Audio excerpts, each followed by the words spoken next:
You are listening to The View from Laura's Window, a podcast where life is explored through positive Christian thoughts. Everyone has a window, and each window has a different view. Here, I hope you will find the view to be encouraging, inspirational, and useful as you walk through your daily journey. Sometimes our view may not always be clear or focused, but through this podcast, I hope you can have a much better perspective. So open up your windows, your hearts, and your thoughts to the encouraging view from Laura's perspective.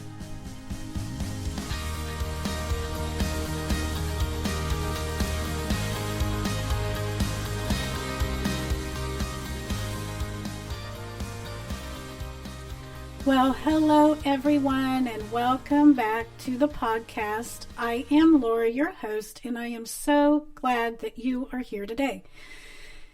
It is Tuesday, and it's not just Tuesday.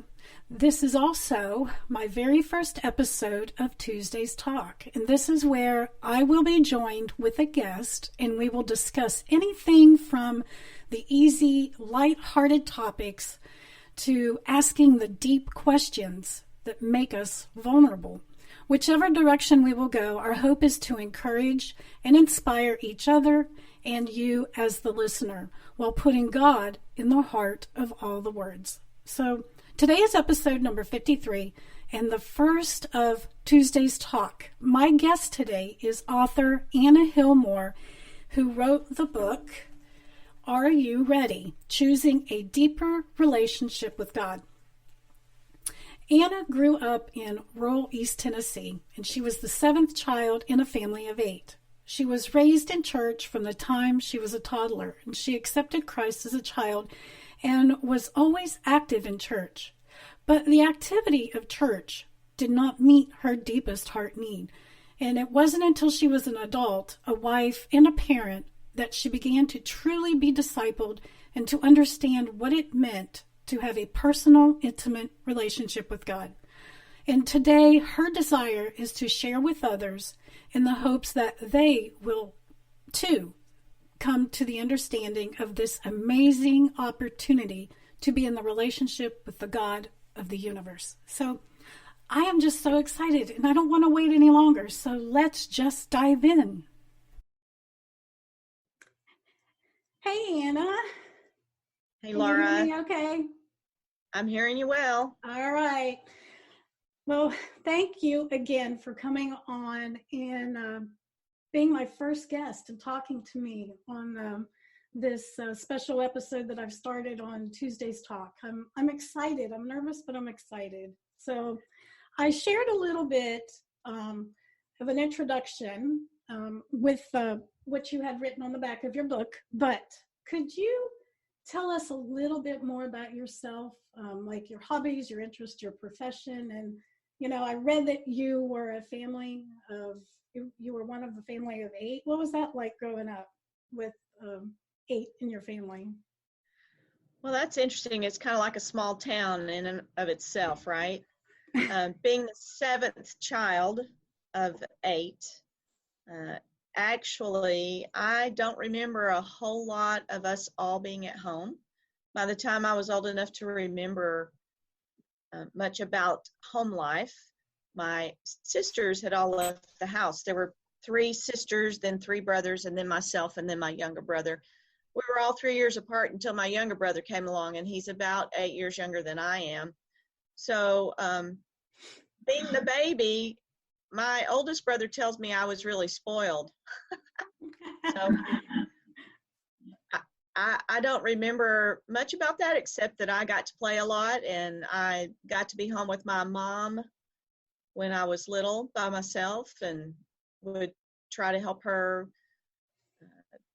brush her hair and sweep, and she was a good companion to be with. She would take me out blackberry picking in the summer. Oh, I remember doing that when I was young with my parents and my 3 brothers. We would go up on this out in the country when it's called the hill. That's what everybody called it. My grandfather owned property, and we would go up on the hill and spend Sunday afternoons and the weekends and just go picking the blackberries. I mean, I have those, and swinging on the tree limbs, you know, the big tree limbs that hang over. That was awesome. Right. It was just fun doing that as a child. Yeah, we lived out in the country. Our closest neighbor was a mile away, and we didn't have a telephone until I was 14 years old. There was a creek that ran around the edge of the property where the house was, and so we used to play in the creek some. My mother was always worried about us playing in the creek. I remember a vine down at what we called the Little Bottom, where my brothers would swing off into the creek, which we thought was so deep, and it was probably about 2.5 feet deep. But it was a good time. It was an easy time in terms of not a lot of outside stuff going on. Social life for me was church on Sundays and Wednesdays. Yep, same here. My mom didn't drive. My dad was a truck driver. He was home in the evenings most days. On Thursdays, he had an overnight trip. So it was a good time for me. I got to wander around in the woods as a kid and not have to worry about anything. So yeah, fun times back then. Yeah. What about your profession? So I'm a nurse practitioner by trade. I've been in cardiology nursing in some form or fashion since 1984. I graduated from UT Knoxville with my bachelor's in nursing in 83. And my intention was really to go into critical care nursing, specifically cardiac critical care, because my dad had died of a heart attack when I was a senior in college. It's kind of been my mantra to try to make good things come out of the tough situations in my life. And that was the hardest thing up to that point that had ever happened to me. It was interesting being the seventh child and I guess being a daddy's girl. I remember when I was a little kid and he would come home and I would run down the hall and he'd shout, "There's my baby girl," and he'd pick me up and hug me. And so one of the fears as a child that I always lived with, and I don't know if other people do this as much as I did, but was the fear of losing my parents, that they would die and I would be left alone. And so when I was 21 and a senior in college, my dad died suddenly of a heart attack. I did get to see him the night before and actually stayed at the hospital with him. Then when I went home to get my mom to bring her back is when he passed away. So that's what got me into cardiology nursing. And eventually, my goal at the time of graduation was to become a nurse practitioner after I'd been out a couple of years, but life happened. I got married, we built a house, we were, doing things. And every time I thought would be a good time to go back to school, something different was happening. So I didn't go back to school until, the year 2000. I went for my master's and got a master's in nursing administration. And then with the encouragement of some of my friends, ended up back in a postgraduate certificate program for a nurse practitioner. It really was where I needed to be, and ended up in my job by the grace of God, thinking that when I did my nurse practitioner as an FNP, that I would probably go into primary care, and I was envisioning doing medical missions, with churches and that sort of thing. And that really didn't happen. Truthfully, medical missions, I think, is a wonderful thing, but I really prefer evangelism, spiritually based missions. I think medical missions has a place. I don't want to disrespect that by any means, but for me, the spiritual has really kind of taken over, which is a good thing. It is a good thing. This book that I have here, it's all about the reader, I think, exploring a deeper relationship with God. And I love how you pose so many questions to cause the reader to think. And I found myself thinking on the same things and deep in thought trying to find those answers. And I'm just curious, where did you get your creativity from? And what inspired you to write this book? Well, it's interesting because it's interesting to me. I hope it's interesting to other people. It is. It will be. My husband and I had always teased about writing. I've always liked a good story. I've read a lot all my life, and we've always teased kind of since our 20s about let's write the great American novel, and then we'll sit at home and have fun and just reap the benefits from that. So that's a whole different story for me now. But what happened was there was a conference that was available locally at university for a half day, and I went to listen to this guy who had been a writer and a publisher and had done this for years about how to do that. So I spent the half day conference, and I thought, I don't really want to do the retreat that he offers, but maybe I just need to think about it. So eventually I ended up doing this retreat with him, which was 4 days. And there were probably 40 people there locally. I decided to just go stay at a hotel room so I wouldn't be back and forth and be distracted in the writing. So when I went to the retreat, the way he did it was basically, we're going to write, and you just write, and his mantra is, I'm sure to this day, and as is some other folks who are publishers and writers, everybody has a story inside of them, and it's just waiting to get out. So yes. Sometimes you just got to take that moment, that time, and just write. And so I went to that retreat, not having a clue what I was going to write about at all, and I just had prayed about it, and I knew that the Lord had made this available to me, and I just wanted to do whatever he said, but I had no clue. And so I just said, Lord, just help me. And I just started writing what came into my head. And in about a day and a half, I had the manuscript finished there. It was really interesting because he said, when you're finished with your book, you'll know it. It will stop. There will be nothing left to come out. And that's exactly what happened. Exactly. Like there were no more words left. And it was fascinating. Quite an experience. How did it feel when you were finished? He prepared us for how it would feel. And it's an incredible release, but it's also very emotional. It's much like having a baby, birthing a baby. And when I finished, I was like startled. Wow, that's exactly what happened. And then I went out to tell one of the folks that was working there, because that's what he said to do. When you get finished, go out and talk to Gwen and let her know. And I went out and I said, it's done. Gwen, it's done. And she congratulated me and hugged me and was so happy for me. And I broke down into tears. I cried and sobbed for several minutes because it was just incredible and such a release. And then they said, well, after you have acknowledged it, go out, walk, do something, get out of the system, get outside 10 or 15 minutes. And then he said, come back and start writing your next book. And did you do that? I did come back and start writing. It was not my next book. I thought it would be, but it's not. It's not. Okay. Well, I remember reading in this book about an experiment you did.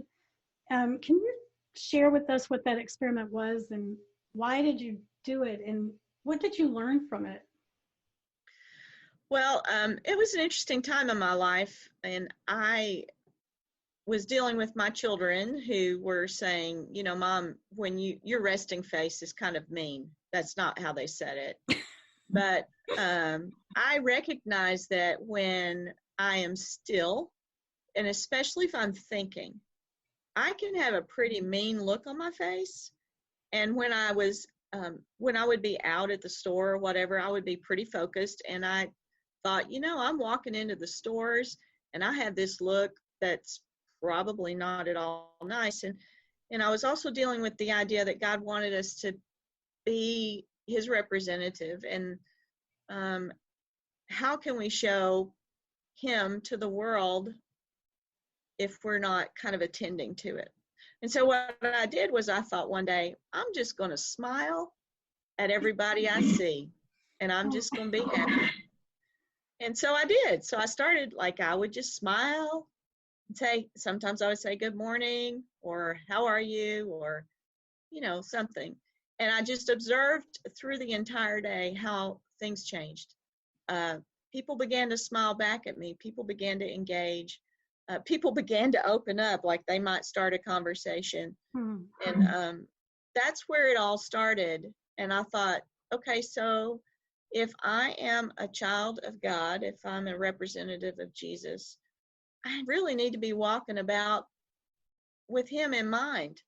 And how would he respond to these people? And so it was just an eye-opening experience. Plus, the other thing was I had a patient in the office, and we had some encounter, just a very pleasant encounter, maybe smiling. I might have hugged her.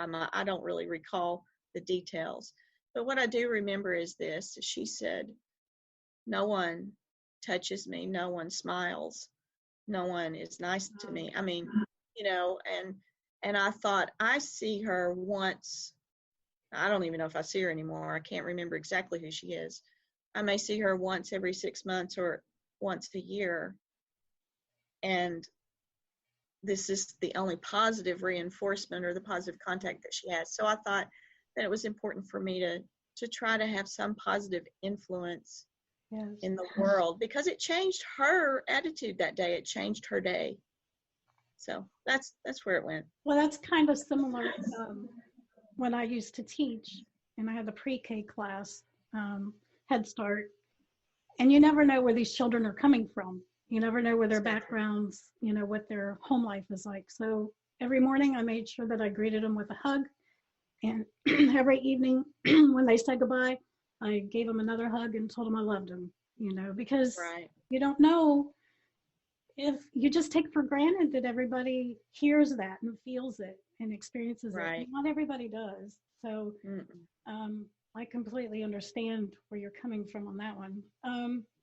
You also talk about that connection is important to the health of our souls. And now it seems like of all times, we need connection more than ever. Can you explain to the listeners how connections with others is good for the soul? My take on that, Laura, is this. We were created as individuals who are supposed to be connected to our Creator. Obviously we're in a Christian point of view here, and I hold to the Garden of Eden and Adam and Eve, and God created those two persons to be in relationship with him.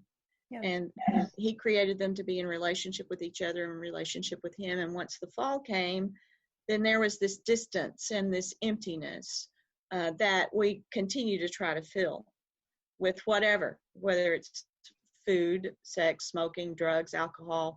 We're always trying to fill that emptiness and that void that we have when we're not in relationship with our Creator. But we're also called to be in relationship with brothers and sisters in Christ.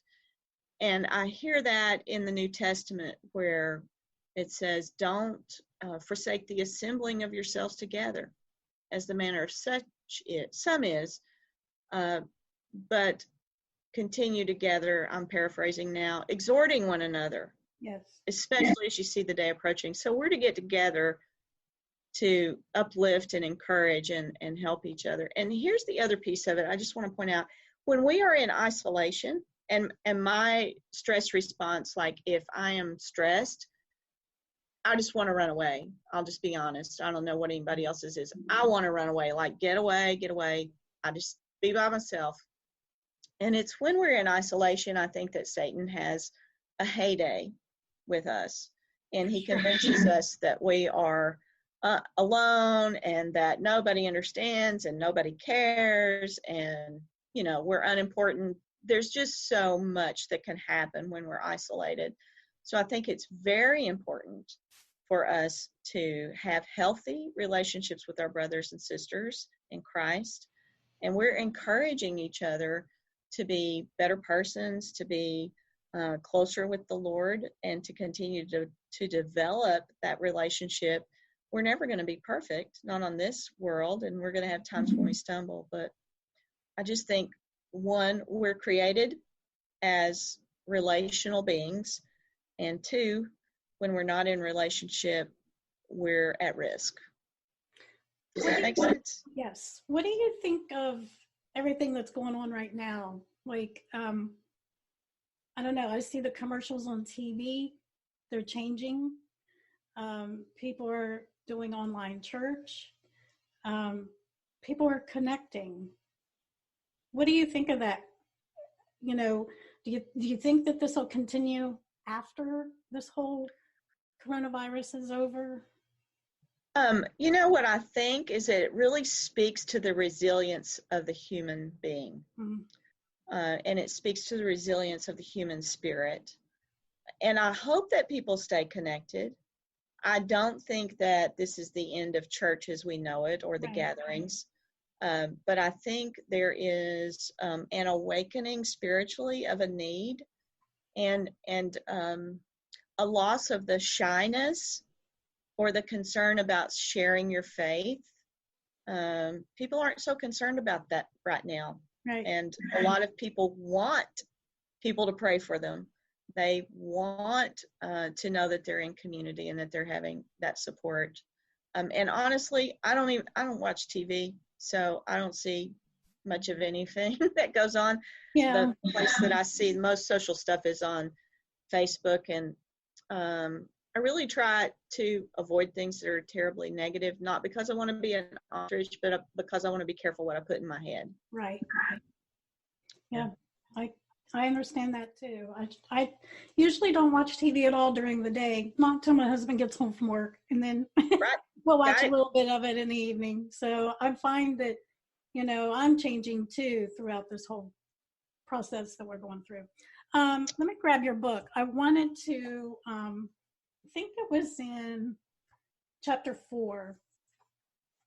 I want to read what you wrote.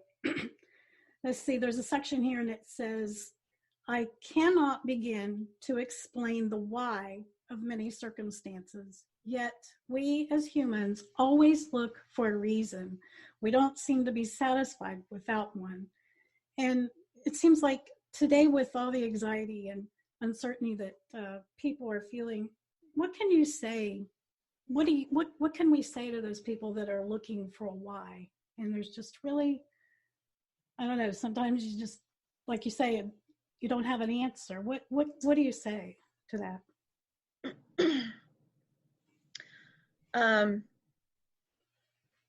I don't know that we'll ever absolutely know the why. I think it's important for us as humans to ask why about things. If we didn't ask why, we wouldn't have the scientific research and the advancements. So that's an important part of being human and trying to grow. I think that we cannot explain many things that happen. I think we're in a broken world, and we've been in a broken world for a long time. So the why, I don't know. I can tell you that what I think, and this is what I think. God did not make this virus and send it to us as a condemnation or a plague or whatever. This is part of the human condition. Things change. Viruses have been known to change for a long time. That's part of the scientific inquiry, I think, into all of that. And I don't think we'll ever find a true answer. So while I don't have an answer, I do know that my trust is in God, because He knew all of this was going to happen. He's ever present, beginning to end. He already knows what's in the future. And so I have to live with that trust. It doesn't mean every day is going to be easy or good. I mean, there have been plagues throughout history. That's not going to change, I think. Right. Things happen. The only thing we can be certain of besides God is that change happens. I kind of teasingly say the only constant is change. But I know that God doesn't waste anything that we go through. So for all the bad that's going on, He doesn't waste any of our pains. He can take anything bad and use it for good. And that's what He does if we let Him. Yeah, right. I found this thought in your book was intriguing. You wrote that you just put boundaries, not walls. Sometimes people in our lives give us an edge of chaos. Can you tell me what you mean by that? Talk about that a little bit. What's the difference between boundaries and walls? Um, in in my thought process with that, there were some challenging times going on in my life at that time, and I won't share about that because it's kind of a personal thing, and it Yes. doesn't just involve me. If it just involved me, it'd be fine. I'd share it. Um, and there was a time when I just totally wanted to isolate myself from some folks who were causing some chaos in my life that I had no control over. So if you create a wall, you isolate yourself from a relationship completely.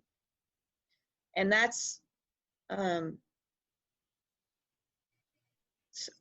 perhaps sometimes that's a necessary thing, but a boundary is a healthy way to interact with someone such that it's not destructive to yourself. So you can't have a boundary if you're not clear about who you are and who they are. Does that make sense? Yes. I have to have a good sense of self about me, and I have to know where I end and they begin. And that's been a process for me because I am a take care of everything kind of person. And so that has been my role, at least I thought it was. So are And you a people pleaser? It's to some extent, I'm really just a helper. Help. I want to fix everything for everybody. Okay. I'm recently finding out I'm a people pleaser. So that's something I'm finding out about myself. So I didn't know if you compared to that at all.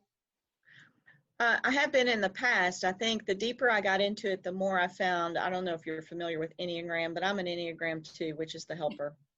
And it took me a long time to kind of sort through, like years, to sort through the Enneagram thing. And then it finally was very clear.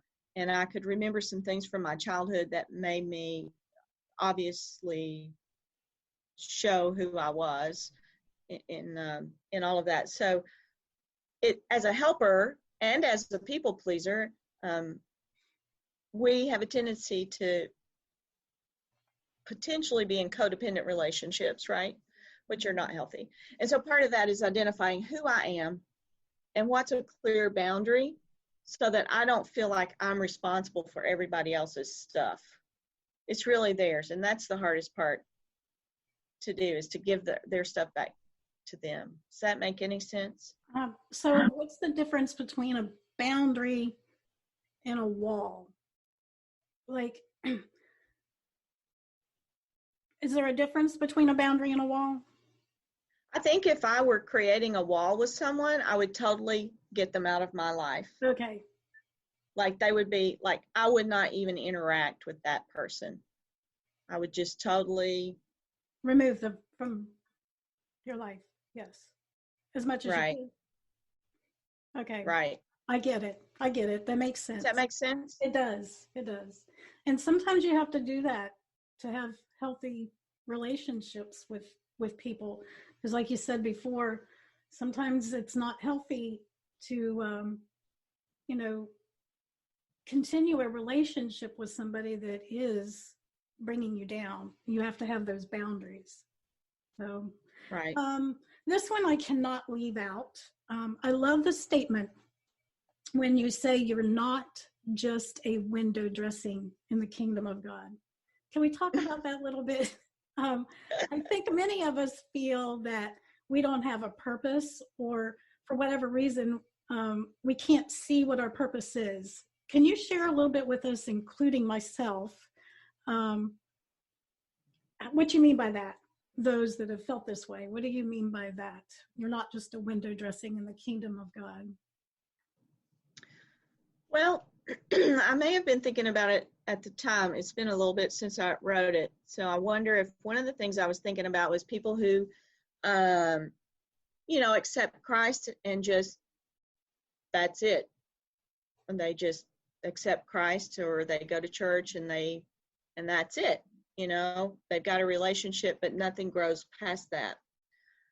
So that's one way to look at it. We're not here just to get our ticket to eternity. Right.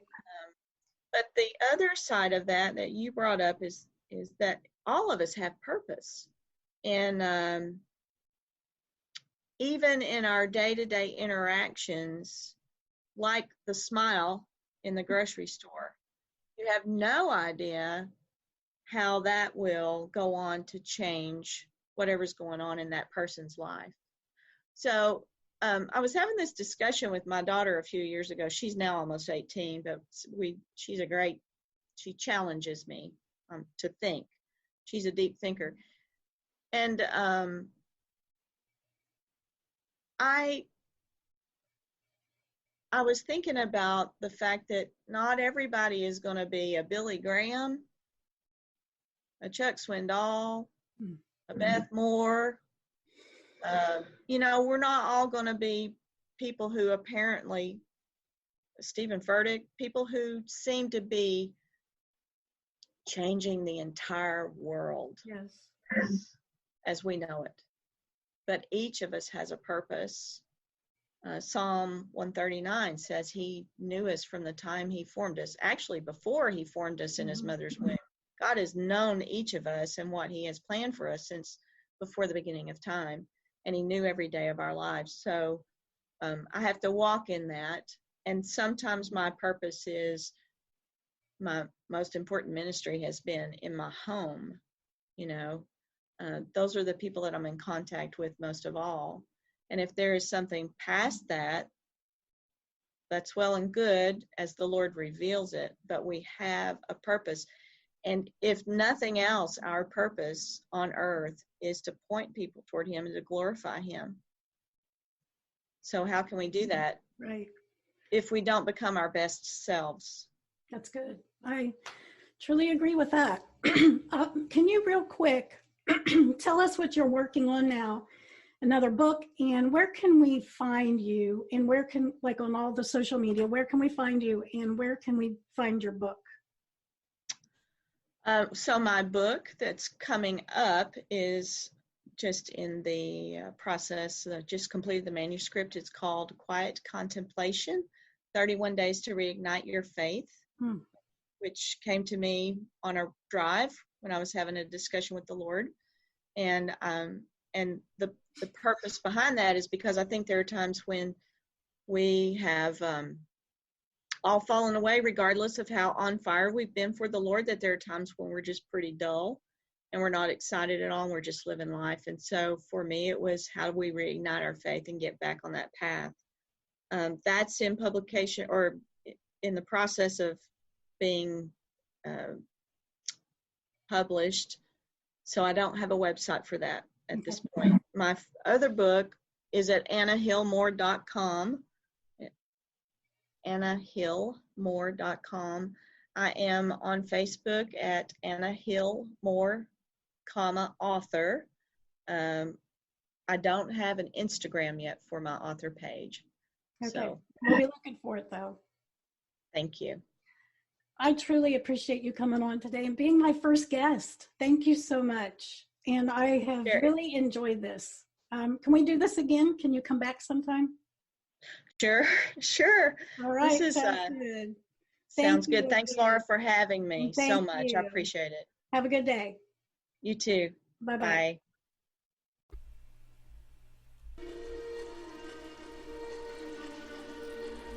Well, this concludes my very first Tuesday's talk, and I hope it was inspiring, and I hope you were able to gain a more positive perspective. You can find Anna's book that's out on Amazon right now. Please grab your copy. I truly think it will be an encouraging read for you. Also, look for her links in the show notes, which are annahillmore.com, and on Facebook you can find her at Anna Hillmore, author. Again, I thank Anna for coming on the show and sharing her thoughts on choosing a deeper relationship with God. And I also want to thank you for tuning in. I hope you will come back and be a part of this new and upcoming community. Please be patient with me, though. I'm still in the learning stages, and I know you will hear many mistakes. I'm still in the process of lining up schedules with our guests who are located locally throughout the country and around the world. I will eventually post the Zoom video episodes as soon as I get it set up, so be looking for it. If you or someone you know have a God moment or an inspiring story to share, please send me an email to laura@theviewfromlswindow.website. And while I'm on a roll, I'm asking you to do me a big favor. If you enjoyed this episode, please look me up on Apple Podcasts. Just look for The View from Laura's Window, or just Laura's View or Laura's Window, and you'll find me.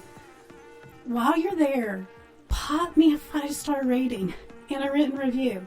I'm finding that the more reviews I receive, the more this podcast becomes visible to others. I really appreciate it. And I hope you guys have a great rest of the day. And I love you guys.